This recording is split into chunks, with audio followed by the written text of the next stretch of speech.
सवाल म्यूट में भी आ रखे हैं, क्या है वो सवाल सुनो। ठीक, तो वो होते हैं आपके वेरिएबल रिफ्रैक्टिव इंडेक्स पे।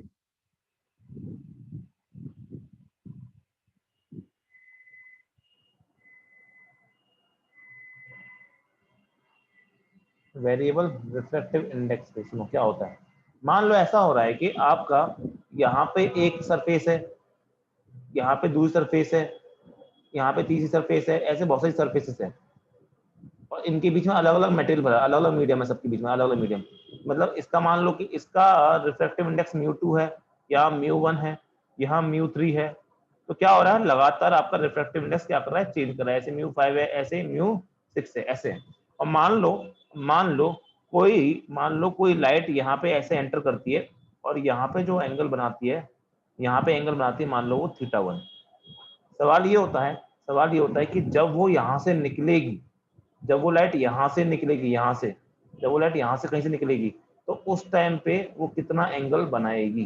जैसे इसको मैं क्या बोल देता हूँ, इसको मैं मान लो 6 बोल देता हूँ, ठीक है। जब वो यहाँ से निकलेगी तो यहाँ से कितना एंगल बनाएगी, ये सवाल पूछते हैं कि θ6 क्या होगा। तो बोलते हैं सर इतने सारे लेयर क्या क्या करेंगे। तो कोई नहीं, बेस्ट तरीका क्या होता है, बेस्ट तरीका ये होता है कि आप हर उस पे क्या कहते हैं, सरफेस पे रिफ्लेक्शन करवाओ। तो सुनना, बहुत इजी सी चीज निकल के आएगी, बहुत सिंपल चीज निकल के आएगी। सुनो, तो यहाँ पे रिफ्लेक्ट करवाओगे, ठीक है। क्या यहाँ पे θ2 बनेगा, हाँ बनेगा। क्या ये नॉर्मल और ये नॉर्मल क्या पैरेलल है, तो ये भी θ2 हो जाएगा, हाँ सर θ2 हो जाएगा। तो फिर आपका फिर रिफ्लेक्शन होगा, हाँ सर फिर रिफ्लेक्शन कर दिया। यहाँ पे मान लो θ3 बनता है, अगर ये θ3 होगा तो क्या ये भी θ3 होगा, हाँ सर ये भी θ3 होगा। फिर रिफ्लेक्शन करवाओ। क्या यहाँ पे अगर मान लो θ4 बनता है तो यहाँ पे क्या बनेगा, θ4 बनेगा, हाँ सर बनेगा। फिर कराओ रिफ्रैक्टिव इंडेक्स, ऐसे करवाते जाओ। मान लो ऐसे कर दिया, यहाँ पे θ5 बनेगा और यहाँ θ5 बन रहा है, तो यहाँ भी क्या बनेगा, θ5 बनेगा, क्योंकि पैरेलल लाइन से। फिर यहाँ से क्या हो जाएगा, θ6 बन जाएगा। तो पूछ रहा है θ6 क्या होगा। अब अच्छी बात क्या है, सबसे अच्छी बात क्या है, जब तुम यहाँ पे रिफ्लेक्टिंग यहाँ पे लगाओगे स्नेल्स लॉ, हर सरफेस पे अपना अपना स्नेल्स लॉ लगेगा। यहाँ क्या लगाओ, μ1 sin θ1 is equal to μ2 sin θ2 लगाओगे, राइट। सिमिलरली जब यहाँ पे लगाओगे तो यहाँ पे क्या लगाओगे, μ2 sin θ2 is equal to μ3 sin θ3, सही है। फिर जब यहाँ लगाओ तो क्या लिखोगे, यहाँ पे लिखोगे sir μ3 sin θ3 is equal to μ4 sin θ4। तुम एक पैटर्न देख रहे हो, ऐसे आगे लिखते हो, पैटर्न देख रहे हो कि μ1 sin θ1 is equal to μ2 sin θ2। फिर यही वाली चीज तो यहाँ पे वापस आ गई है, यही वाली चीज तो यहाँ पे वापस आ गई है, राइट। फिर क्या हुआ, ये इसके बराबर आ गया, फिर यही वाली चीज यहाँ पे आ गई है, फिर यही वाली चीज ऐसे वापस आएगी, ऐसे हर बार आएगी। तो मैं ये कह सकता हूँ ना सीधे सीधे, जब ये एक दूसरे के बराबर है, ये इसके बराबर है, ये इसके बराबर है, तो सब एक दूसरे के बराबर आ रहे हैं। जब ये सेम चीज है तो सब एक दूसरे के बराबर है। अगर सब एक दूसरे के बराबर हैं तो सब साफ सीधी बात है, सब एक दूसरे के बराबर हैं, मतलब ये और ये क्या होंगे, ये भी आपस में बराबर होंगे। मतलब मैं क्या लिखता हूँ, μ1 sin θ1 is equal to μ6 sin θ6। अब एक हो, दो हो, चार हो, 10 हो, कुछ भी हो, तुम क्या लिख सकते हो, सबसे पहला म्यू, सबसे पहला angle of incidence is equal to सबसे फाइनल म्यू, और सबसे फाइनल जो भी रिफ्रैक्टिव इंडेक्स, रिफ्रैक्शन एंगल है, वो सीधे सीधे लिख सकते हो। आई नहीं आई बात सुनने, इस तरह का सवाल आया हुआ एग्जाम में। तो कितनी भी लेयर दे दे, कितनी भी लेयर दे दे, और बोले आखिरी में कितना एंगल ऑफ रिफ्लेक्शन होगा, तो तुम्हें कुछ नहीं करना, तुम्हें सबसे पहले वाला जो सरफेस है और सबसे आखिरी वाली सरफेस है उसमें स्नेचो लगा के बराबर कर दो, आपका आंसर निकल आएगा। आई होप कि सिंपल चीज थी, बहुत समझ में आ गई होगी, राइट। चलो अब अपना नया टॉपिक शुरू करते हैं, काफी इंपॉर्टेंट टॉपिक है, और ये मान लो कि 11th वाले सॉरी 12th वाले बच्चों के लिए और ज्यादा इंपॉर्टेंट है, क्योंकि एनसीईआरटी में ज्यादा मेंशन है ये, ठीक है। बाकी तो एग्जाम के लिए तो इंपॉर्टेंट है। अब सुनो क्या है वो सिंपल चीज है। हम आज पढ़ने वाले जो नया टॉपिक शुरू कर रहे हैं, ये है आपका रिफ्रैक्शन थ्रू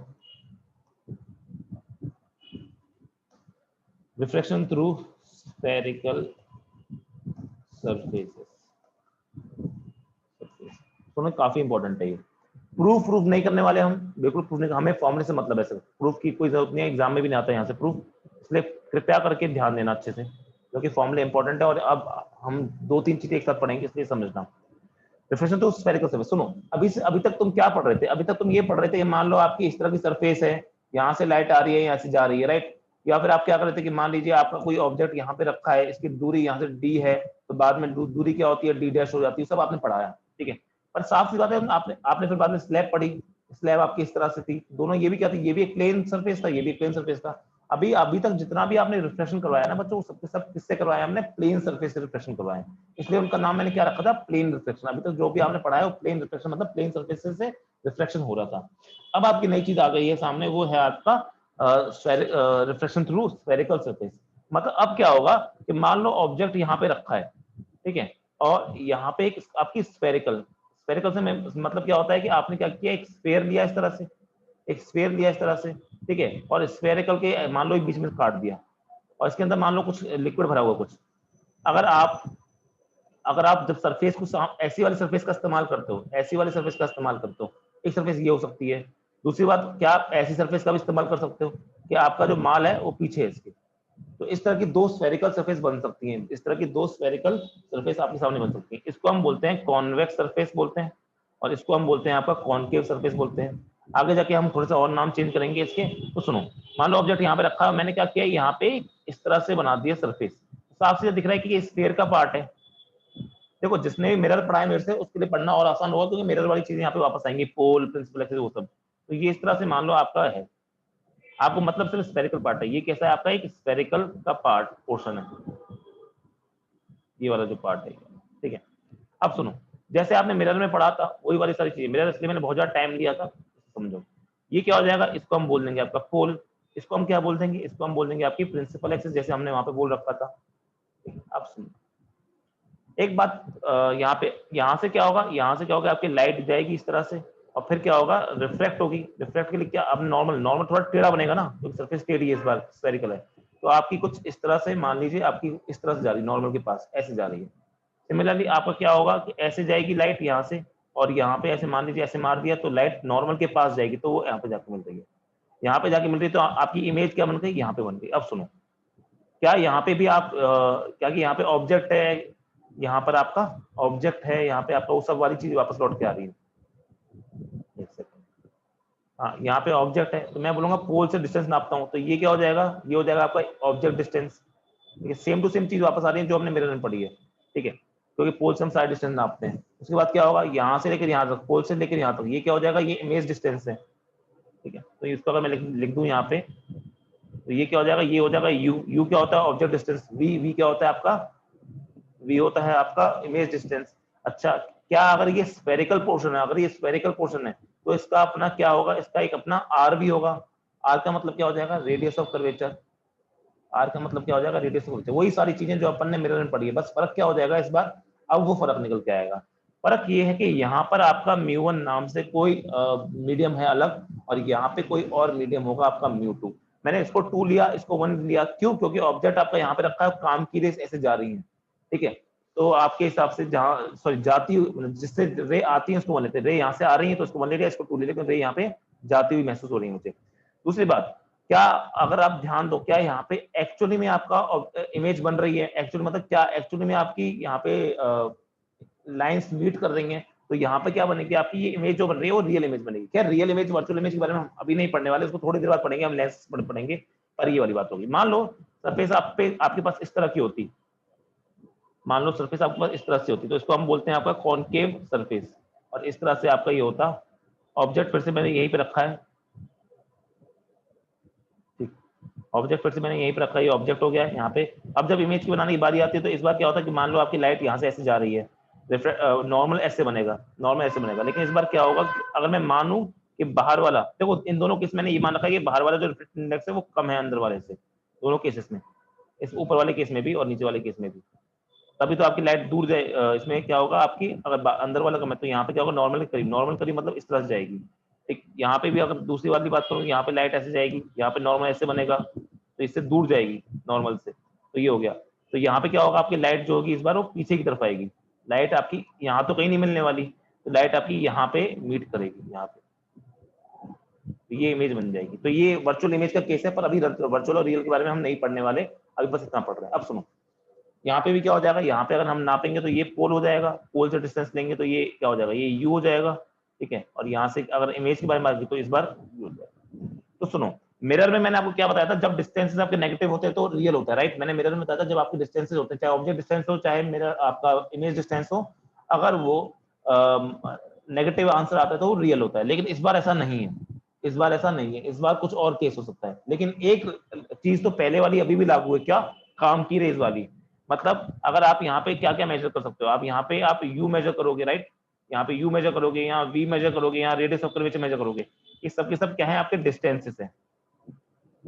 और कहाँ से मेजर करने होंगे आपको, मेजर्ड फ्रॉम पोल, हमेशा पोल से ही मेजर किए जाते हैं, they are measured from pole, या आपको पोल से स्टार्ट करना है हमेशा डिस्टेंस नापना। दूसरी बात, इनको हमेशा आपको साइन के साथ रखना है, इनको हमेशा क्या रखना है आपको, साइन के साथ में। और साइन के लिए मैंने आपको क्या तरीका बताया था कि जहां जाती है काम की रेस, मैंने क्या बताया था, जहां जाती है काम की रेस,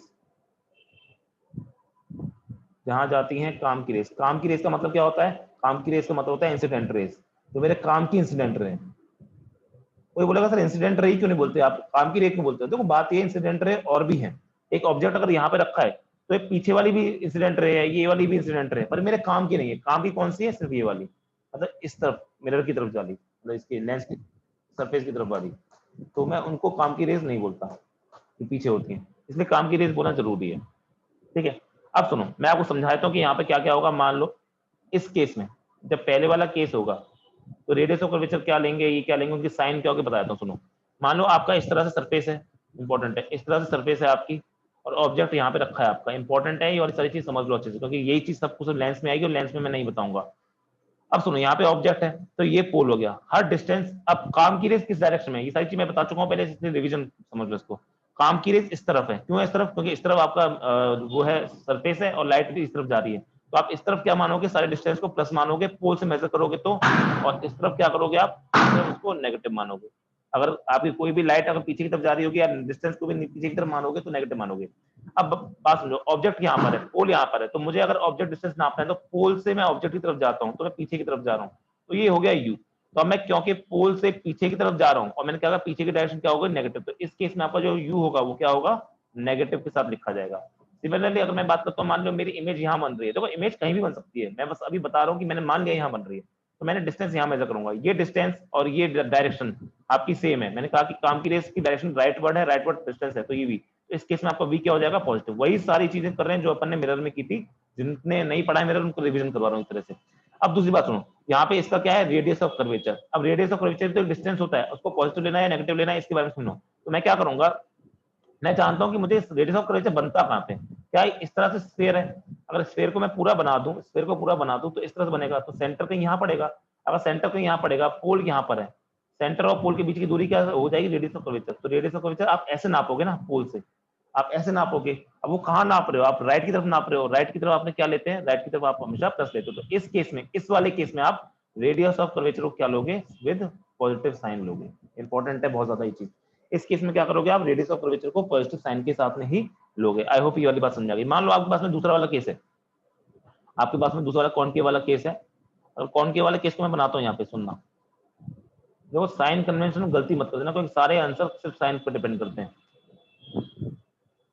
और साइन पे गलत किया तो आपको मिरर फॉर्म, आप कोई फॉर्मुला लगा लो फिर तो आंसर ही करता है आपका, तो प्लस माइनस भी करना है आगे। तो मान लो इस तरह की सरफेस, इस बार कॉनकेव सरफेस आपका, और ये ऑब्जेक्ट यहाँ पे रखा है, मान लो इमेज कहीं यहाँ पे बनती है, इमेज कहीं यहाँ पे बनती है। देखो जरूरी नहीं कि इमेज हमेशा यहाँ बने, इमेज कहीं भी बन सकती है, उसके बारे में हम बाद में डिस्कस करेंगे, कहाँ बनती है, कैसे बनती है, कब बनती है, वो हम लेंस में डिस्कस करेंगे। अब मान लो आपका इसका रेडियस ऑफ कर्वेचर है ऐसे यहाँ पे, और यहाँ पे अभी फोकस फोकस में कोई बात नहीं हो रही, फोकस आपका लेंस में या मिरर में आता है, फोकस की बात ही नहीं है। अब देखो ओ यहाँ पर है, पोल यहाँ पे होता है, पोल से डिस्टेंस मैं नापूंगा तो ये हो जाएगा आपका यू, यू होता है ऑब्जेक्ट डिस्टेंस यू। तो इस बार यू क्या होगा, फिर से क्या है, ऑब्जेक्ट, ऑब्जेक्ट से निकलने वाली रेस क्या है, इस तरफ है, काम की रेस इस तरफ है, काम की रेस इस तरफ है, तो आपका ये डायरेक्शन क्या हो जाएगी, प्लस डायरेक्शन हो जाएगी, ये डायरेक्शन क्या हो जाएगी, नेगेटिव डायरेक्शन हो जाएगी। अच्छा, तो अब यू को क्या लूंगा सर, यू को मैंने अपोजिट डायरेक्शन में नापा है तो नेगेटिव हो जाएगी। इमेज की डायरेक्शन भी ये है तो ये वी हो जाएगा, तो वी भी क्या हो जाएगा आपका, नेगेटिव, क्योंकि पीछे की डायरेक्शन है। अब रही बात रेडियस ऑफ कर्वेचर की, तो मैंने कहा सरफेस मेरी कैसे है, सरफेस सर मेरी ऐसे है, जब मैं इसका स्फीयर बनाता हूं तो स्फीयर मेरा कुछ इस तरह से बनेगा, कंप्लीट स्फीयर, सेंटर कुछ यहाँ पड़ेगा, पोल यहाँ पर है, तो मुझे रेडियस नापना होगा तो मुझे पीछे आना पड़ेगा इस तरह से। साफ सी बात है, रेडियस की डायरेक्शन कहाँ है, पीछे की तरफ, तो इस केस में आपको रेडियस ऑफ कर्वेचर को क्या लेना पड़ेगा, नेगेटिव लेना पड़ेगा। मैं इसलिए नेगेटिव पॉजिटिव पे दम दे रहा, मतलब नेगेटिव पॉजिटिव पे दिमाग लगवा रहा हूँ आपसे, क्योंकि आगे एक फॉर्मूला आने वाला है जिसमें आपको साइन रखना पड़ेगा, तो ये साइन कन्वेंशन मैंने आपको बता दिया। ऊपर से एक तो जानते ही हो, अगर आपका एक्सटेंडेड ऑब्जेक्ट है तो अगर हाइट ये तो आप जानते हो, इसमें बताने की बात नहीं। हाइट अगर अबव प्रिंसिपल एक्सिस है, कोई भी हाइट अगर प्रिंसिपल एक्सिस के ऊपर है तो उसको हम प्लस लेते हैं साइन के साथ में, प्लस साइन के साथ में लेते हैं। और अगर हाइट आपकी बिलो, ये अभी काम की नहीं है, थोड़ी देर बाद काम की आएगी, पर हाँ पता होना चाहिए, तो अपन सेम टू सेम चीज लिख रहे हैं। ये जितना भी साइन कन्वेंशन अभी हमने सीखा ना, ये सेम टू सेम है आपका किसकी तरह, मिरर की तरह, सेम टू सेम। ठीक है, रियल वर्चुअल के बारे में हमने कोई बात नहीं कर रही है, अभी करना भी नहीं उसके बारे में, सिर्फ साइन के बारे में बात कर रहे हैं, ये हो गई। तो यहाँ पे आ गई बात समझ में। क्या ये साइन कन्वेंशन सबके समझ में आया कि नहीं आया? हाँ या ना करके जल्दी मुझे बताओ, क्या ये साइन कन्वेंशन सबके समझ में आया कि नहीं है? जल्दी बताओ, जल्दी बताओ, जल्दी बताओ, क्योंकि अगर नहीं आया तो मेरे लिए सवाल करना आगे मुश्किल होगा, सवाल जो भी करने वाले हैं। साइन कन्वेंशन समझ में आया नहीं आया, जल्दी बताओ। सेम है, ऐसे तो सेम है, सब कुछ सेम है, कुछ भी चेंज नहीं है ना, बिल्कुल मिरर की तरह ही है। पर मैंने रिवीजन करा दिया, मान लो कोई नया बच्चा है या फिर आप लोग भूल गए हो तो उस तरह से रिवीजन हो जाएगा। इसके बाद हम नेक्स्ट अपना फॉर्मूला करने वाले हैं। सर आपकी वॉइस बाबूराव की तरह आ रही। बाबूराव गणपत राव आपसे बोलो पूरा इज्जत से, क्योंकि मेरे लिए बोल रहे हो। जमायला, ठीक है, शाबाश। बाकी लोग क्या कर रहे हैं? मैं सो रहे हो क्या तुम लोग? बाकी लोग सोने आए हो यहाँ पे? वो करो, चलो इंशा जी, हाँ जी हाँ बगरा। चलो नेक्स्ट अपन देखते हैं इसमें आपका फॉर्मूला क्या है। सर लौट के आते हैं फॉर्मूले पे। अब है इंपॉर्टेंट चीज कि फॉर्मूला क्या है आपका इस वाले केस में। तो मैं डायग्राम ये वाला बना रहा हूँ बस ऐसे ही दिखाने के लिए,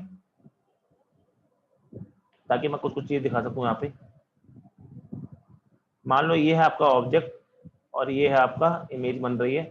यहाँ से आपका लाइट जाएगी ऐसे, फिर यहाँ नॉर्मल ऐसे बनेगा, फिर आपका लाइट नॉर्मल के करीब आएगी। तो ये बस इतना बना दिया, बाकी इसका मेन डायग्राम मैं पहले बना चुका हूँ।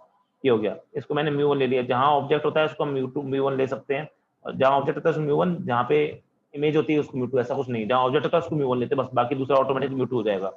ठीक है, वो रेयर डेंसिटी के बारे में कोई बात नहीं कर रहा मैं अभी। अब सुनो, तो इसका अपना रेडियस ऑफ कर्वेचर होगा, तो जो फॉर्मूला निकल के आता है बच्चों, आपको याद रखना है। अच्छा, मैं अगर डिस्टेंस की बात करूँ तो यहाँ पर डिस्टेंस क्या है आपका, ये हो गया, ये हो गया आपका u हो गया, और ये हो गया आपका v हो गया। तो फॉर्मूला क्या निकल के आता है? बहुत इंपॉर्टेंट फॉर्मूला है, आपको रटना है फॉर्मूला, डेरिवेशन इंपॉर्टेंट नहीं है।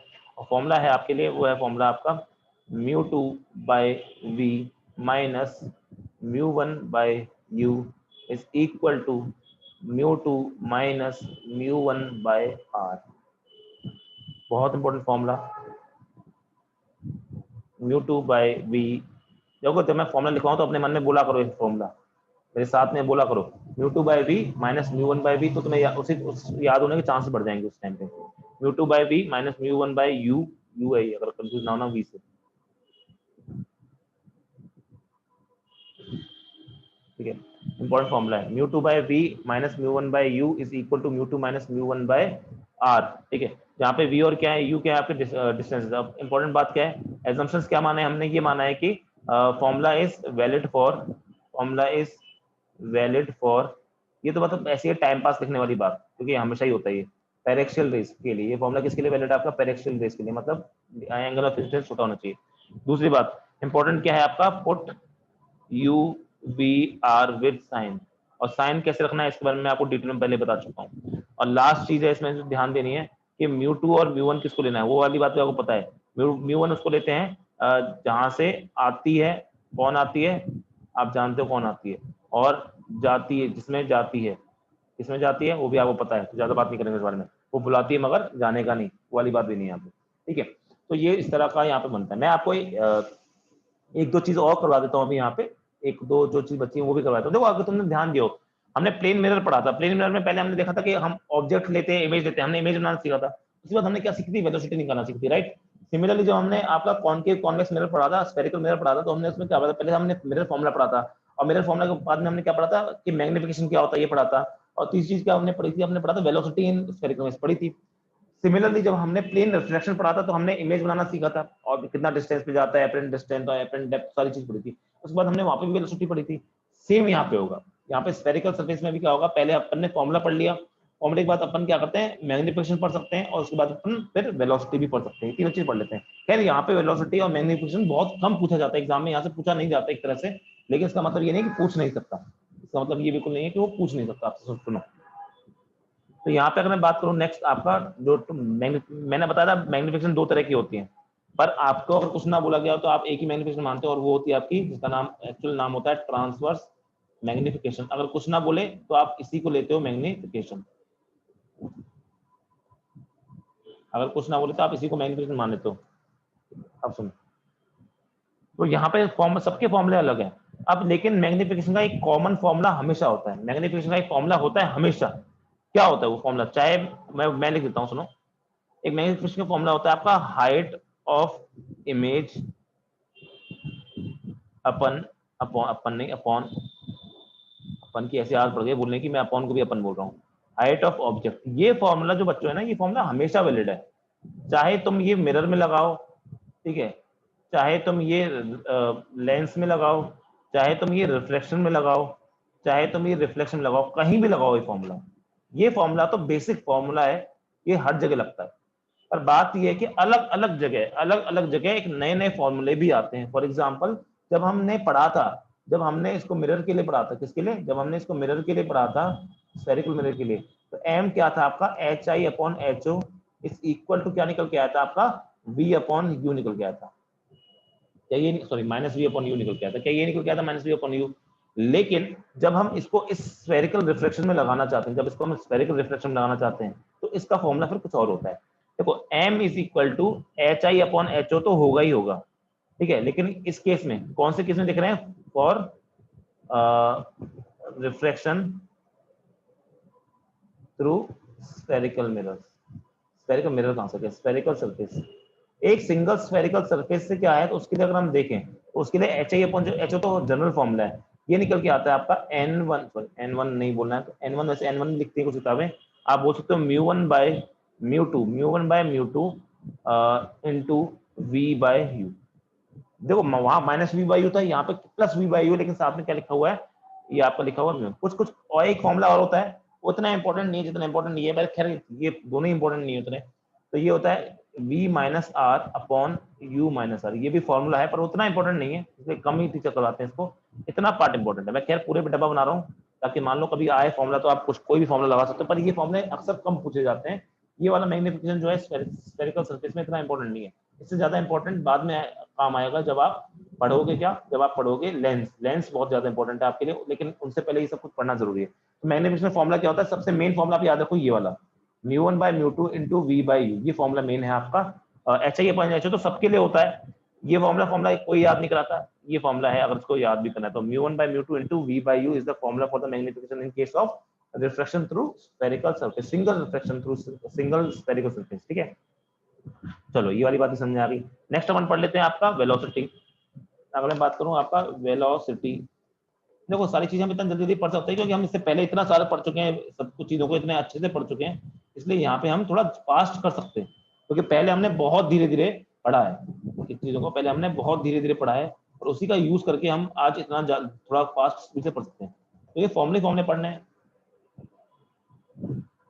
ठीक है। तो अगर वेलोसिटी फिर से बता रहा हूँ, ये इतना इंपॉर्टेंट है नहीं, पर पढ़ाना पड़ता है क्योंकि आईआईटी में आया हुआ है, इससे सवाल आईआईटी में से सवाल आया हुआ है, लेकिन आईआईटी वालों से एक्सपेक्ट किया जाता है कि वो इसका फॉर्मूला ना याद करें, ठीक है, वो डिराइव ही कर लें। तो बच्चों जब भी स्फेरिकल वाले केसेस में वेलोसिटी निकालनी होती है ना, जब भी स्फेरिकल वाले केसेस में, चाहे स्फेरिकल मिरर हो, चाहे स्फेरिकल लेंस हो, चाहे स्फेरिकल सरफेस हो, जब भी स्फेरिकल में होगा ना, तो आप फॉर्मूला याद किया करो, मेन फॉर्मूला। जैसे मिरर वाले केस में, स्फेरिकल मिरर वाले केस में, स्फेरिकल मिरर केस में अगर आपको वेलोसिटी निकालनी है तो आप क्या सोचते हो, आप सोचते हो कि मिरर फॉर्मूला क्या था, तो वो था 1/f is equal to 1/v minus 1/u था, राइट। आप फिर क्या कर दो, आप वो तो डिफरेंशिएट कर दो, तो ये तो जीरो हो जाएगा क्योंकि कांस्टेंट है, तो यहाँ पे क्या हो जाएगा माइनस वी स्क्वायर। देखो मैं कभी याद नहीं करता फॉर्मूले पर मुझे याद हो जाते हैं। सिमिलरली यहाँ पे क्या हो जाएगा प्लस 1/u स्क्वायर du, फिर क्या करो टाइम से डिवाइड कर दो, ठीक है। यहाँ से क्या आ जाएगा dv by dt will come out to be v square upon u square du by. तो एक कितना टाइम लगा मुझे, एक क्वेश्चन करने के लिए आपको 3 मिनट मिलते हैं, मैंने तो निकाल दिया ना 10 सेकंड में। तो कंसेप्ट याद किया करो, जब भी स्फेरिकल वाले केस में आपको वेलोसिटी निकालनी है तो दिमाग में याद रखो कि वहां पे कौन सा फॉर्मूला लगता है मेरा। अगर वो फॉर्मूला मुझे याद है तो मैं आराम से वेलोसिटी निकाल सकता हूँ, वही चीज मैं अभी यहाँ पे करूंगा, ठीक है। ये क्या हो जाएगा, ये वेलोसिटी ऑफ इमेज हो जाएगा, और ये वेलोसिटी ऑफ इमेज हो जाएगा, और ये वेलोसिटी ऑफ आपका ऑब्जेक्ट हो जाएगा। ये मैंने कब माना है, ये मैंने माना कि मान लो आपका मिरर नहीं चल रहा, अगर मिरर भी चल जाएगा तो मैं वी आई एम लिख दूंगा, उसको वी ओ एम लिख दूंगा, खत्म। सिमिलर कंसेप्ट यहाँ पे अगर मैं बात करूं, जब भी मेरे दिमाग में स्फेरिकल बॉडीज आएंगी, चाहे स्फेरिकल मिरर हो, चाहे स्फेरिकल रिफ्लेक्टिंग सरफेस हो, चाहे स्फेरिकल लेंस हो, बाद में भी आएगा, तो आप मेन फॉर्मूला याद करो। फॉर्मूला क्या है यहाँ पे? फॉर्मूला है सर आपका mu two by mu one, sorry mu two by v minus mu one by u is equal to mu two minus mu one by r. ये फॉर्मूला है। तो आपको समझ में आना चाहिए, बस मुझे इसको डिफरेंशिएट करना है, क्योंकि ऑब्जेक्ट के लिए कौन बताएगा? ऑब्जेक्ट के लिए यू बताएगा, इसके लिए कौन बताएगा? इसके लिए इमेज के लिए। और ये चीज क्या है? ये तो कांस्टेंट है, म्यू2 म्यू1 कांस्टेंट है, रेडियस ऑफ कर्वेचर भी एक सरफेस के लिए कांस्टेंट होता है। मैं क्या करूंगा? इसको डिफरेंशिएट करूंगा बोथ साइड। अब डिफरेंशिएट करना तो मैंने आपको पहले अच्छे समझाया था, नहीं है तो आप प्लीज पिछली क्लास जाकर देख सकते हो, उसमें डिफरेंशिएट बताया हुआ अच्छे से। अच्छा, डिफरेंशिएट करता हूं तो अगर नहीं किसी को याद, तो 1/x का जो डिफरेंशिएशन होता है, मान लो ये y इज कर, तो इसको हम dy इज इक्वल टू क्या लिखते हैं? कुछ बच्चे ऐसे याद करते हैं, dy बाय dx याद करते हैं, is equal to -1/x square, ये पता होना चाहिए। नहीं तो तुम ध्यान दो, तो क्या मैं इसी को लिख सकता हूँ -1/x स्क्वायर dx लिख सकता हूँ, राइट? तो उसी तरह मैं यहाँ पे यूज करूंगा। तो म्यू2 तो कांस्टेंट है, मैं v को डिफरेंशिएट करूंगा, तो म्यू2 तो मैंने म्यू2 का म्यू2 रहने दिया, ठीक है। 1/v का डिफरेंशिएट क्या हो जाएगा? हो जाएगा -1/v स्क्वायर। बहुत ही ज्यादा बेसिक तरीके से कर रहा हूँ, यहाँ पे मैंने लिख दिया क्या? dv लिख दिया। सिमिलरली यहाँ पे करता हूँ, तो यहाँ पे क्या है? म्यू1 है, यहाँ पे क्या लिखता हूँ? -1/u स्क्वायर लिख सकता हूँ, यहाँ पे क्या लिखता हूँ? -1/u स्क्वायर लिख सकता हूँ, यहाँ पे क्या आ जाएगा आपका? du आ जाएगा, इज इक्वल टू क्या हो जाएगा? 0 हो जाएगा।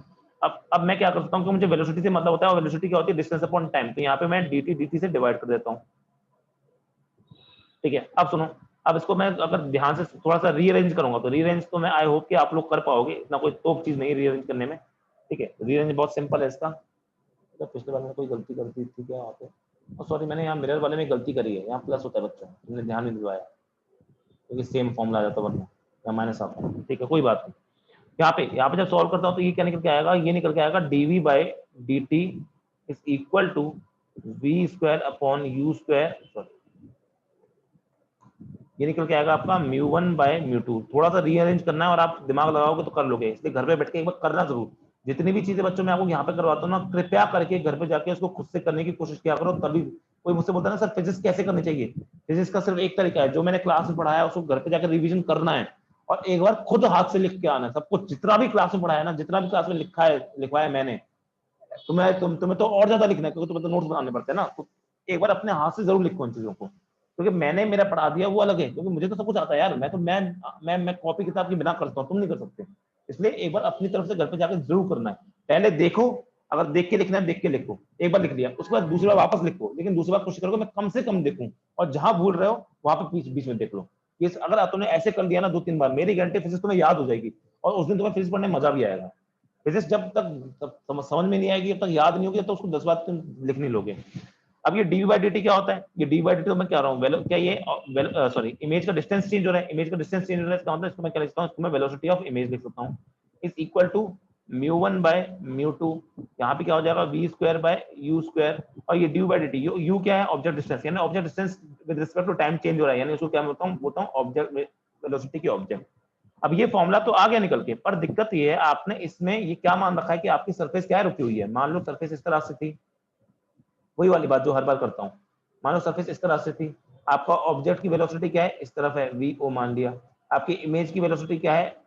इमेज है यहाँ पे, इसकी वेलोसिटी मान लो इस तरफ है। मान लो कल को आपका मिरर भी चलना, सॉरी सरफेस भी चलना स्टार्ट कर दे, तो क्या करोगे?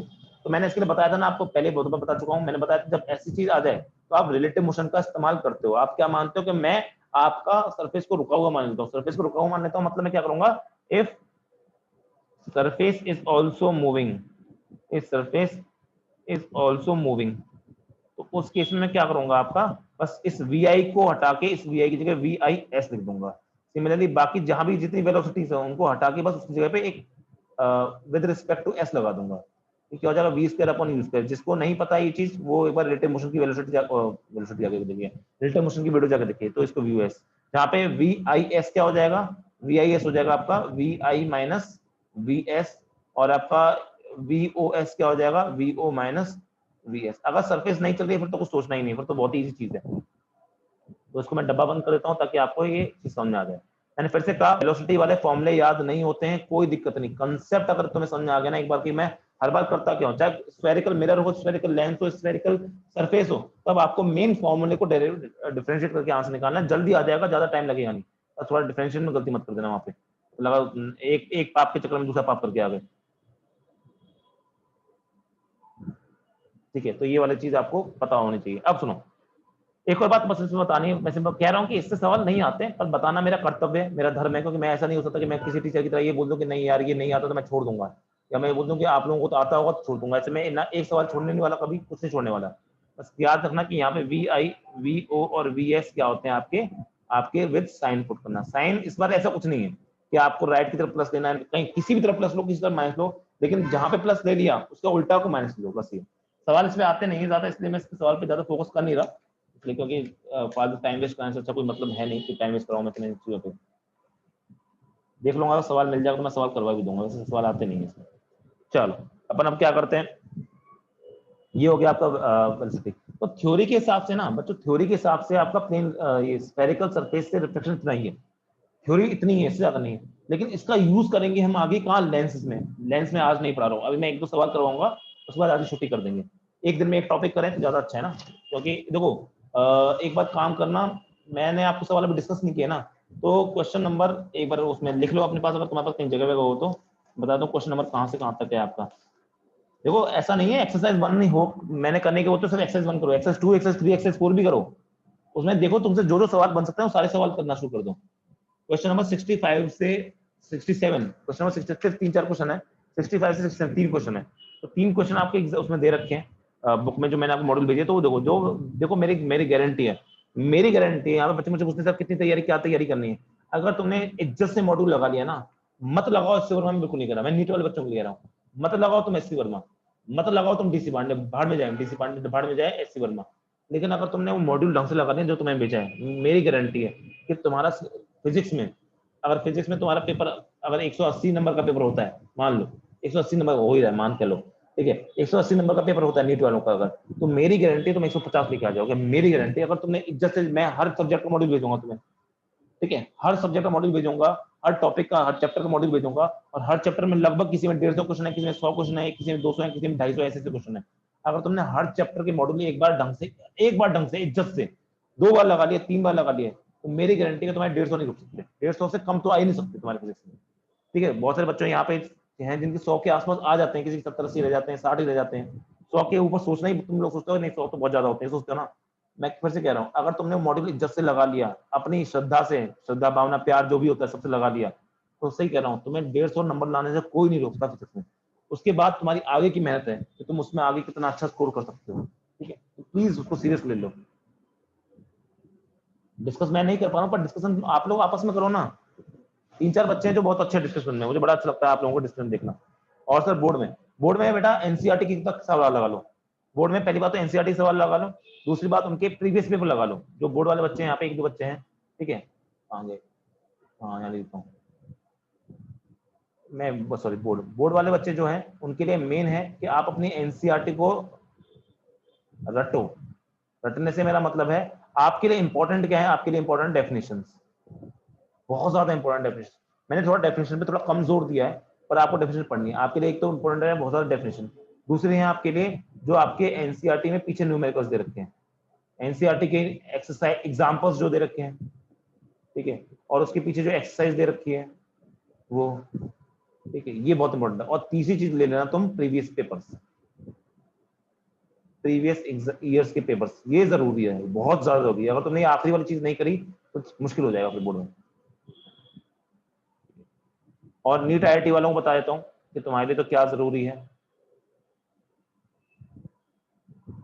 और हिमांशु तुम तो पैरेलली तुम इसकी भी तैयारी रखो ना अपनी नीट आईआईटी की, ताकि अगले साल कम कम कम मेहनत करनी पड़े अगर करो तो। नीट आईआईटी वालों के लिए सबसे पहले तो अभी मैंने बता चुका हूँ चिल्ला चिल्ला के, नोट्स तो तुम्हारे लिए इतने ज्यादा इंपॉर्टेंट है कि भाई तुम अगले 2 साल तक वो ऐसे बना 2 साल तक चल पाने तो बात है। नोट्स के बाद है तुम्हारा सबसे इंपॉर्टेंट है, वो है तुम्हारे मॉड्यूल। मॉड्यूल लगाना ही लगाना है। अगर तुमने मॉड्यूल नहीं लगाया सिलेक्शन नहीं होगा, मॉड्यूल नहीं लगाया तो तुमने कम से कम एक चैप्टर के, कम से कम तुम्हें ना, जब वो चैप्टर चल रहा है, जब वो चैप्टर चल रहा है उस दौरान तुम्हें कम से कम उसके 200 सवाल लगाने, कम से कम 200 प्लस सवाल। जब वो चैप्टर चल रहा है उसके बाद तो तुम और सवाल लगाते रहोगे नए नए, ठीक है। मॉड्यूल नहीं लगाना है, मैं मिनिमम टू मिनिमम बता रहा हूँ, इतना मिनिमम करना जरूरी है। इसके ऊपर जितना करोगे उतने तुम्हारे ज्यादा नंबर है, 200 क्वेश्चन बोलते मैंने। अब उसके बाद है तुम्हारा प्रीवियस पेपर्स, यानी मॉड्यूल में तुम्हें प्रीवियस ईयर के क्वेश्चन मिल ही जाएंगे, खैर मॉड्यूल में तुम्हें प्रीवियस ईयर क्वेश्चन मिल जाएंगे, उसमें ज्यादा दिक्कत की बात नहीं है। तो प्रीवियस ईयर क्वेश्चन जरूर लगाने, चाहे कुछ भी हो जाए। अगर नहीं लगाए तो टाइम वेस्ट, तुम नहीं पढ़ रहे हो फिर तो। ये तुमने 3 चीज अगर नहीं करी तो तुम्हारा सिलेक्शन नहीं होगा, मेरी गारंटी लिख ले लो, ठीक है। और आखिरी चीज है, ये बहुत ज्यादा इंपॉर्टेंट है, वो है तुम्हारे मॉक टेस्ट। वो है तुम्हारा मॉक टेस्ट होते हैं या सैंपल पेपर बोलते हैं, जो भी बोलना चाहते हैं उनको। सैंपल उनके लिए भी आते हैं, आपके सीबीएसई वालों के लिए, बोर्ड वालों के लिए, तो उनको भी मॉक लगाने हैं, सैंपल पेपर जो आते हैं। तो ये आपको लगाने ही लगाने, अगर ये आप नहीं लगाओगे नहीं होगा सिलेक्शन, चाहे कितनी मेहनत कर लो, सारी मेहनत बेकार है तुम्हारी। अगर तुमने ये 3-4 मेथड अडॉप्ट नहीं किए तो मान लो, और प्लीज मान लो मेरी बात, क्योंकि बहुत बच्चे हैं जो ना किताब रख के बैठे रहते हैं, पीडीएफ रख के बैठे रहते हैं, उनको लगता है कौन करे कौन मेहनत करे। अगर तुमने नहीं लगाई नहीं होगा सिलेक्शन। अगर तुम नहीं कर रहे हो मत करो क्लास। तुम्हें मेरी क्लास करने का कोई रत्ती भर फायदा नहीं होगा, कोई घंटा फायदा नहीं होने वाला अगर तुमने ये पढ़ाई नहीं करी। तुमने अगर मॉड्यूल नहीं लगाए, तुमने अगर प्रीवियस ईयर क्वेश्चन नहीं लगाए, तुम कितनी भी मेहनत कर रहे हो, तुम रोज क्लास कर रहे हो, तुम मुझे 100 रुपए दे रहे हो, तुम 1000 रुपए दे दो, तुम मुझे 10,000 रुपए दे दो, तुम किसी भी टीचर को दे दो, तुम 1000 लाख रुपए दे दो, तुम दुनिया में कहीं पढ़ो, तुम अनअकैडमी पढ़ लो, तुम मेरे से पढ़ लो, तुम किसी से ही पढ़ लो, दुनिया के बेस्ट टीचर से पढ़ लो, तुम खुद डीसी पांडे सर से पढ़ लो जो कि पढ़ाते भी अनअकैडमी पे, ठीक है, उनसे पढ़ लो, तुम्हारा सिलेक्शन नहीं होगा। टीचर सिलेक्शन नहीं करवाता। टीचर का काम सिर्फ और सिर्फ तुम्हें रास्ता दिखाने का है। इसलिए पहली बात अपने माइंड से एक बात हमेशा याद रखना, पढ़ना है तो किसी एक टीचर से पढ़ो। कोई टीचर बुरा नहीं होता, कोई टीचर अच्छा नहीं होता। थोड़ा हालात खराब होते हैं कि उसको घर में क्या प्रॉब्लम चल रही है कुछ जो भी है, ठीक है। तो एक टीचर से पढ़ो, पूरे टाइम पढ़ो उससे, पूरी फिजिक्स एक टीचर पढ़ो। अगर तुमने पूरी फिजिक्स एक टीचर से नहीं पढ़ी, तुम्हारी फिजिक्स बर्बाद होगी। जो पिछले साल के बैच के बच्चे मेरे यहाँ पे, वो जानते होंगे इस बात को। यहाँ पे 2-3 बच्चे हैं मेरे पास पुराने वाले, वो सब इस बात को जानते हैं कि क्या हुई थी उनकी हालत केडी में। भाई स्टार्टिंग में क्या चल रहा था कि भाई पहले मैं पढ़ा रहा हूँ, फिर उसके बाद कोई और टीचर आ गया, फिर 2-3 टीचर चेंज हो गए, फिर मैं आ गया, ये सब चल रहा था ना। तो भाई उनकी कितनी बुरी हालत हुई है तुम लोग जानते हो। तो कृपया करके भटको मत कि कभी उधर जा रहे हो कभी इस टीचर पे जा रहे हो। 2-3 बच्चे हैं वो स्टार्टिंग में मेरे पास आए थे, अब नहीं हो यहाँ पढ़ रहे हो, अच्छी बात है, मुझे पता तो छोड़ेंगे। वो यही करते थे कि भाई मेरे पास आ रहे हैं, फिर मेरे से बोला सर उन टीचर से पढ़ूं क्या, उन टीचर से पढ़ूं क्या, सर वो टीचर तो इतने में पढ़ा रहे हैं, वो टीचर तो इतने में पढ़ा रहे हैं। मैंने बोला भाई जो भी करना है जैसे भी करना है अभी कर ले। मुझसे पढ़ना है मुझसे पढ़, किसी और से पढ़ना है किसी और से पढ़, पर ये नहीं होना चाहिए कि मुझसे ही पढ़ रहा है किसी और से पढ़ रहा है। क्योंकि अगर तूने ये किया तो तू मेरे खुद तो बर्बाद होगा ही, हमारा भी टाइम वेस्ट करेगा, ठीक है। तो किसी एक टीचर को पकड़ो, पूरी फेज उससे पढ़ो, किसी भी एक टीचर से पूरी फेज उससे पढ़ो। किसी के लिए केमिस्ट्री भी ऐसे ही है, ऑर्गेनिक या हाँ हवाबाजी में सब सारे, ठीक है। केमिस्ट्री में भी ये रूल है।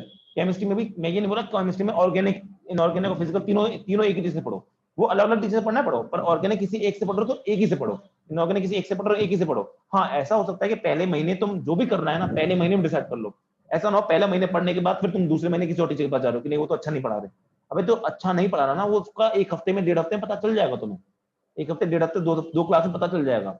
बाकी तो तुम सब जानते हो, खैर तो उसके बाद वैसे ही मैथ है, वैसे ही आपकी फिजिक्स बायो है, सही पढ़ना है, एक चीज पढ़ो और पूरा उसको पढ़ो, ठीक है। अंत में समझ में आ ही जाएगा। पर भागा दौड़ी करोगे तो सिर्फ भागते रह जाओगे, ना रिजल्ट मिलेगा ना कुछ मिलेगा। तो चलो वो तो खैर एक्स्ट्रा बात होगी बताने के लिए, और इंपॉर्टेंट बात है। बच्चे बहुत ज्यादा आजकल ना ऑनलाइन ने इतनी गंद मचा दी है ना। देखो मैं इसलिए मुझे ऑफलाइन पसंद है, मैंने इससे पहले ऑनलाइन इसलिए स्टार्ट नहीं किया था कि मुझे यार थोड़ी सी ऑनलाइन में गंदगी लगती है, ठीक है। मुझे अभी तो स्टार्ट करना पड़ा मजबूरी में, क्योंकि बहुत सारे बच्चों ने मुझे कांटेक्ट किया था, सर कर देते हैं, मैंने कहा चलो कर देते हैं। क्योंकि पता है बहुत ज्यादा भगदड़ मच रही है, बहुत ज्यादा भगदड़ मच रही है। बच्चा कहीं भी भाग रहा है। अनअकैडमी ने तो इतनी गंदी हालत की है ना इस टाइम बच्चे की, इस समय रिकॉर्ड है बोल रहा हूँ यूट्यूब पे आएगी ये वाली चीज, कि भाई अनअकैडमी ने इतना गंदा मार्केट कर दिया ना इस टाइम पे। हाँ बच्चे के लिए बहुत अच्छा है अनअकैडमी, मैं बिल्कुल मना नहीं कर रहा, बच्चों के लिए बहुत अच्छा है। लेकिन यार तुमने कर क्या रखा है, इतने टीचर अवेलेबल है वहाँ पे, इतने टीचर अवेलेबल है, तुम बच्चा वहाँ पे जाके बैठता है और वो किसी एक टीचर से पढ़ रहा होता है, उसी टाइम उसको दिखता है भाई ये टीचर भी वहाँ पढ़ा रहा है, वो टीचर भी वहाँ पढ़ा रहा है, और उन्हीं टीचरों को तुम यूट्यूब पे देखोगे बड़े बड़े। और यूट्यूब पे बड़े बड़े क्या कर रहे हैं वो लोग, अनअकैडमी टी शर्ट पहन के आते हैं और वहाँ पे जाके अपना प्रचार कर रहे हैं वो लोग। क्या मजाक लगा रखा है आपने, ठीक है। मतलब टीचर हो कि मार्केटिंग के बंदे हो आप, ठीक है। आप देखो अट्रैक्ट सबको बोलना तो सबको पड़ेगा, लेकिन रोज, ठीक है, रोज मतलब आप बच्चों को इतना कंफ्यूज कर दिया आपने, बच्चों को, बच्चा वहां जा रहा है, ठीक है। बहुत अच्छे अच्छे टीचर है दुनिया में, मैं कह नहीं रहा है ना, कहने बहुत अच्छे अच्छे टीचर है, ठीक है। इंक्लूडिंग मेरे 1-2 दोस्त भी हैं वहाँ पे, मेरे बहुत क्लोज दोस्त भी वहाँ पढ़ा रहे हैं, ठीक है। लेकिन बहुत अगर आप अगर एक जैसे मान लो फॉर एग्जाम्पल मुझे भी अनअकैडमी से कॉल आ चुका है बहुत बार, ठीक है, लेकिन मैं वहाँ पे मैंने किया ही नहीं। क्योंकि वो क्या रहा है ना, वो बोलते हैं कि पहले आओ अपने बच्चों को लेके आओ, तो बच्चा वहाँ पे आ जाएगा तो बच्चे को बोल देंगे आप किसी से भी पढ़ सकते हो। अरे यार किसी से ही पढ़ना होता तो वो पहले ही ना कर लेता अपने अपने हिसाब से, ठीक है।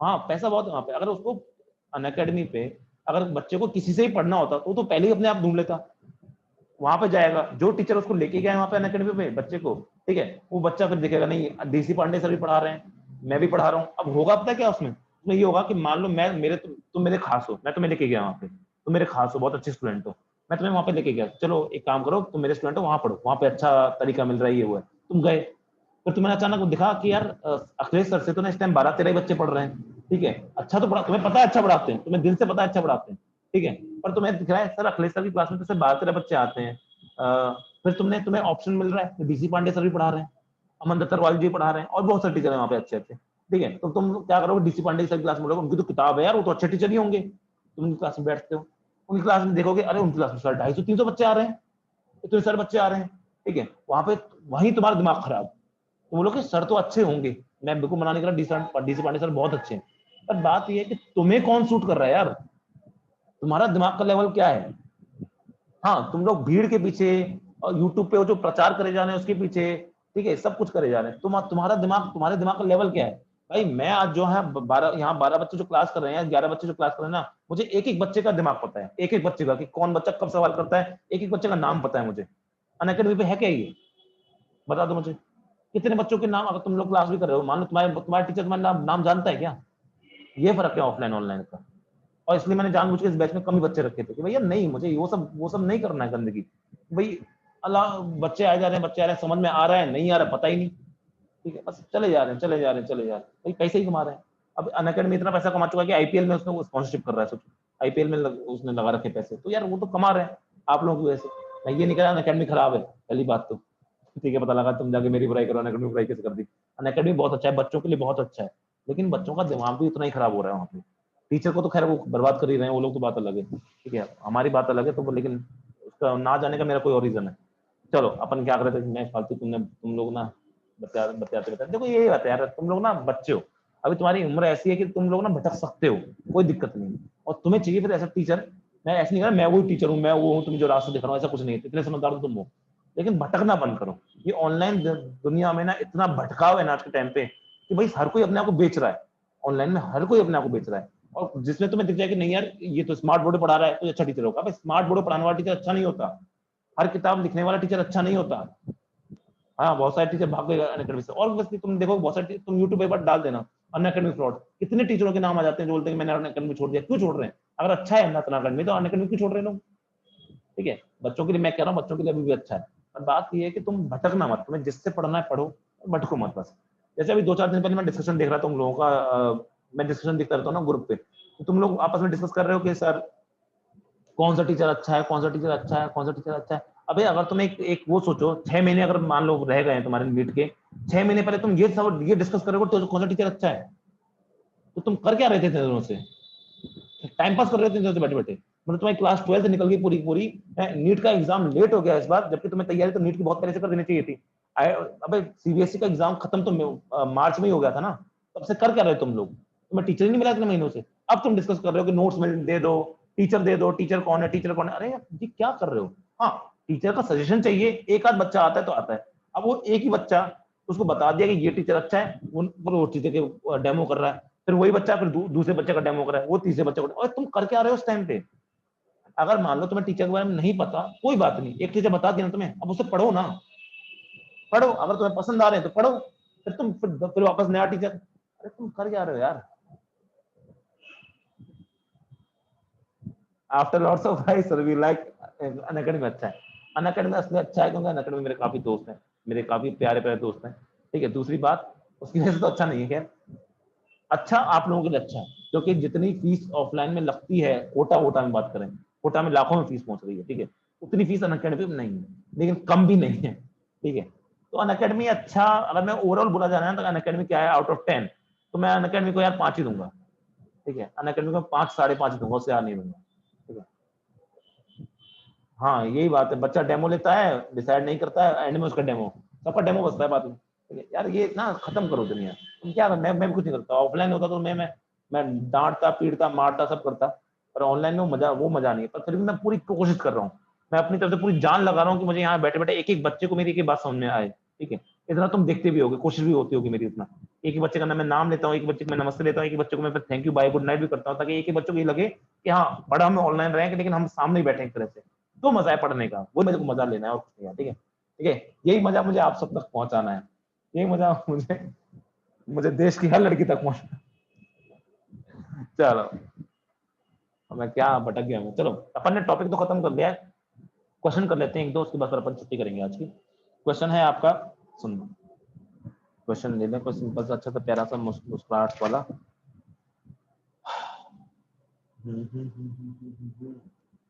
चलो क्वेश्चन है आपका, आपका ये मैं सिर्फ सीधे सरफेस बना के दे रहा हूँ आपकी, इस तरह सरफेस है आपकी, और आपका इस तरह से है, और ऑब्जेक्ट यहाँ पर है, और ये आपका 3 सेंटीमीटर है। इसका जो सेंटर है, सेंटर यहाँ पर है, और सेंटर का डिस्टेंस यहाँ से 5 सेंटीमीटर दे रखा है। सी क्या है, सी है आपका सेंटर ऑफ कर्वेचर। ठीक है, और आपका यहाँ का म्यू दे रखा है 1 दे रखा है, और यहाँ का म्यू आपको 1.5 दे रखा है, ग्लास का होता है। ये दे रखा है आपको सवाल, आपसे सवाल पूछा है find the image position. Image position बताओ कहाँ होगी। पोजीशन की जब वो बात करता है ना आपसे, जब भी अब आपसे सवाल में बात करें पोजीशन की, तो आप समझ जाना आपसे क्या पूछना चाह रहा है, वो इमेज कहाँ बनेगी। डिस्टेंस भी निकालना है आपको, और आपको निकालना है क्या वहाँ पे आगे बनेगी, पीछे बनेगी, किस साइड बनेगी। अब सुनो, ये सवाल मैं कर रहा हूँ, पहला सवाल मैं कर रहा हूँ, एक सवाल मैं कर रहा हूँ, तो बहुत ही आसान सवाल होते हैं यहाँ से, सवाल होंगे अच्छे जब हम लेंस में कूदेंगे। तो ये सवाल मैं कर रहा हूँ, ठीक है, सुनो। अगला सवाल आप लोग करना, बस 2 ही सवाल हैं आज के, ज्यादा सवाल है नहीं। तो सोल्यूशन की बात करें, मैंने अनअकैडमी के बारे में ज्यादा बोल दिया आज, ठीक है। तो सुनो, अब देखो सबसे बड़ी बात है कि ऑब्जेक्ट का रखा है, सर ऑब्जेक्ट रखा है यहाँ पे, काम की रे होगी यहाँ पे, काम की रे किस तरफ है, राइट की तरफ, तो आपकी किसको लोगे प्लस, इसको लोगे माइनस। ठीक है, पोल हो गया आपका ये, पोल हो गया ये, यू को मैं मेजर करूंगा इस तरह से, यू को मैंने इस तरह से मेजर करूंगा, यू की वैल्यू हो जाएगी सी, यू की वैल्यू हो जाएगी 3, तो मैं यू को क्या लिखूंगा, प्लस में लिखूंगा माइनस में, सर मैं लिखूंगा -3। क्यों लिखूंगा -3, बिकॉज वो पीछे की तरफ हो रहा है पोल से। अब centre of curvature, centre of curvature यहाँ पर है, सेंटर ऑफ कर्वेचर यहाँ पर है, तो आपका ये होगा रेडियस ऑफ कर्वेचर पीछे की तरफ, राइट, रेडियस ऑफ कर्वेचर पीछे, तो radius of curvature centre of curvature की दूरी होती है, रेडियस ऑफ कर्वेचर क्या हो जाएगा आपका, इसको भी मैं लिखूंगा -5। क्यों लिखूंगा -5, बिकॉज ये पीछे की तरफ है। सबसे बड़ा सवाल है μ1 और μ2 क्या लूंगा, तो μ1 उसको लेते हैं जहाँ पे ऑब्जेक्ट रखा होता है, यानी यहाँ से रे आती है, ऑब्जेक्ट यहाँ पे रखा है, ऑब्जेक्ट इस वाले, तो इसको हम μ1 लेंगे और इसको हम μ2 लेंगे। ठीक है, तो यहाँ पे μ1 ले लिया, μ1 क्या हो जाएगा आपका 1.5 हो जाएगा, μ2 क्या हो जाएगा 1 हो जाएगा। अब तो सिंपल फॉर्मूला है क्या, μ2 by v minus μ1 by u is equal to μ2 minus μ1 by r। समझ लो अच्छे से, अगला सवाल अपना, बहुत इजी सवाल होते हैं ये। ठीक है, लेंस में अच्छे सवाल बनेंगे, पर इजी सवाल बहुत इजी। अगला सवाल आप लोग करोगे, μ2 by v minus μ1 by u is equal to μ2 minus μ1 by r। μ2 कितना है सर, वो 1 है, v निकालना है, माइनस μ1 कितना है आपका, μ1 है आपका, कहाँ गया, म्यू वन है आपका 1.5, यू कितना आपका, यू कितना -3, तो यहाँ रख दिया -3, और यहाँ पे μ2 माइनस μ1 क्या आपका 1 है, minus 1.5 divide by r, r क्या है आपका माइनस, कहाँ गया 5। तो यहाँ से आप सॉल्व करोगे, इतना सॉल्व कर सकते हो, 1 बाय वी, ये माइनस माइनस प्लस हो जाएगा, ये 1.5 है तो 3 हो जाएगा, यानी 3 नीचे आएगा 2, तो 1/2 आ जाएगा यहाँ पे। ऊपर क्या यहाँ पे, यहाँ बनेगा 0.5, नीचे आपका 5, और क्योंकि नेगेटिव में निकल के आएगा तो ये नेगेटिव नेगेटिव कट जाएंगे, तो इसको काटूंगा तो नीचे आएगा 10। तो यहाँ से v क्या निकल के आएगा, यहाँ से 1/v is equal to 1/10 minus 1/2, यानी ये आपका निकल के आएगा आपका 2 minus 10 divide by 20, which will equal to 8/20। इसको काटोगे तो 4 2 जाए 4 5 जा 20, यानी v निकल के आएगा आपका -5/2 या -2.5 सेंटीमीटर, -2.5 सेंटीमीटर। अच्छा, अगर इसकी इमेज बनानी है तो पहली बात, माइनस का क्या मतलब है, माइनस का मतलब है सर ये आपकी कहाँ बनी है, रियल वर्चुअल मत बोलना, रियल वर्चुअल नहीं बोलेंगे अभी हम। माइनस का मतलब है कि सर ये आपकी काम की रेस के पीछे बनी है, या फिर आपके अगर ऑब्जेक्ट यहाँ रखा है तो आपकी, ये माइनस का क्या मतलब है सर, माइनस का मतलब है कि आपका ये यहाँ पे आओ लौट के, यहाँ देखो, ये माइनस का मतलब है कि आपका ये वाली डायरेक्शन है पीछे की तरफ, यानी आपका पोल अगर यहाँ पर है तो आपकी इमेज यहाँ पे बनेगी, और उसका डिस्टेंस कितना है 2.5, जो कि 3 से छोटा है, तो आपका बीच में बनेगी ऑब्जेक्ट और पोल के, तो ये हो जाएगा आपका। समझ में आया कि नहीं आया सवाल, बहुत इजी सवाल था, थोड़ा जल्दी भी करवाया मैंने को, इजी सवाल, समझ में आया कि नहीं आया, जल्दी बताओ। अगर आया होगा तो फिर नेक्स्ट सवाल देंगे, और फिर वो आप लोग करोगे। बताओ रे, समझ में आया कि नहीं आया, जल्दी बोलो जल्दी बोलो जल्दी बोलो जल्दी बोलो जल्दी बोलो। ठीक है, कॉनकेव में सब नेगेटिव, कॉनकेव में सब नेगेटिव नहीं, ऐसा नहीं बोल सकते, ऐसा नहीं बोल सकते, बिल्कुल नहीं बोल सकते, बताऊंगा। ऐसा यहाँ पे नेगेटिव पॉजिटिव बारे में मत करो, बात इसके बारे में हम लेंस से बात करेंगे, रियल है वर्चुअल है नेगेटिव आएगा पॉजिटिव आएगा, इसके बारे में अभी कुछ नहीं बोलेंगे, आपको फॉर्मूले से ही निकालना पड़ेगा। मिरर में हमने सब कुछ निकाल लिया क्योंकि मिरर में हम पूरा खत्म कर चुके थे। चलो एक सवाल अब आपको देते हैं, बहुत इजी सवाल है। हाँ सर आ गया है, लेकिन सब नेगेटिव आ रहे हैं। हाँ नेगेटिव इस सवाल में आ रहे हैं ना, इस सवाल में सब कुछ नेगेटिव आ रहा है। उसका रीजन है, उसका रीजन मैं आपको लेंस में दूंगा, उसका रीजन मैं लेंस में दूंगा, ऐसा क्यों होता है, क्या होता है, कब नेगेटिव आया कब पॉजिटिव, वो मैं लेंस में बताऊंगा। चलो तो नेक्स्ट क्वेश्चन करते हैं, आप लोग करोगे क्वेश्चन। क्वेश्चन है आपका इस तरह से, सुनो क्वेश्चन सुनिए आपका इस बार इस तरीके से है। सरफेस, ये कौन सी सरफेस है, ये आपकी कॉनकेव सरफेस है। और यहाँ पे है आपका ऑब्जेक्ट, और ऑब्जेक्ट आपका 3 सेंटीमीटर पे है। ऑब्जेक्ट आपका 3 सेंटीमीटर है, ठीक है। और इसका सेंटर ऑफ इसका इसका रेडियस ऑफ कर्वेचर मैंने आपको दे रखा है 5 सेंटीमीटर, ठीक है। और क्या देगा, और इसका म्यू यहाँ पे दे रखा है 1.5, और बाहर वाला म्यू दे रखा है आपको 1। तो आपको करना है find the image position.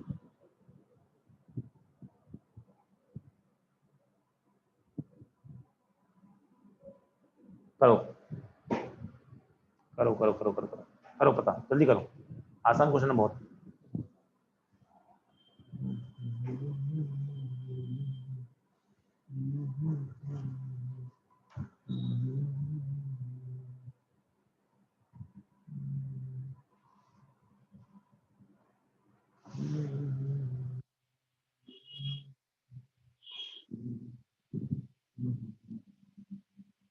Next class बच्चों बहुत ज्यादा इंपॉर्टेंट है, नेक्स्ट क्लास में हम लेंस पढ़ने वाले हैं। लेंस लेंस तो सबसे ज्यादा इंपॉर्टेंट है आपके लिए।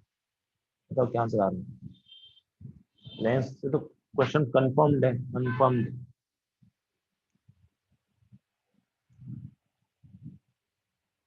इसके बाद जो हम नेक्स्ट अभी चैप्टर ये खत्म हो जाएगा, मान लो आपके 2-3 दिन में खत्म हो जाएगा चैप्टर, 3 दिन 4 दिन में आपका चैप्टर खत्म हो जाएगा, ठीक है। 3 से 4 लेक्चर में, तो उसके बाद जो नया चैप्टर हम पढ़ने जा रहे हैं वो आपको इलेक्ट्रोस्टैटिक्स। बहुत बच्चों को डाउट आते हैं इसमें, बहुत बच्चे कमजोर हैं ये, और इलेक्ट्रोस्टैटिक्स बहुत ज्यादा रिलेटेबल चैप्टर है।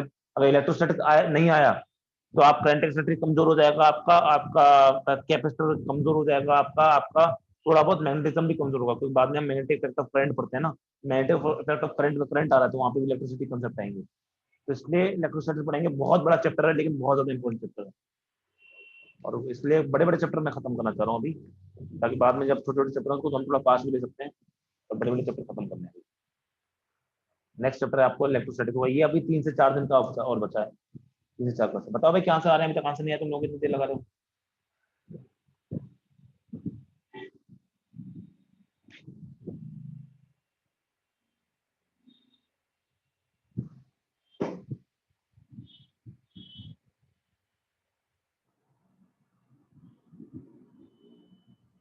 हमारी क्लास 10 बजे ही खत्म हो जाती है।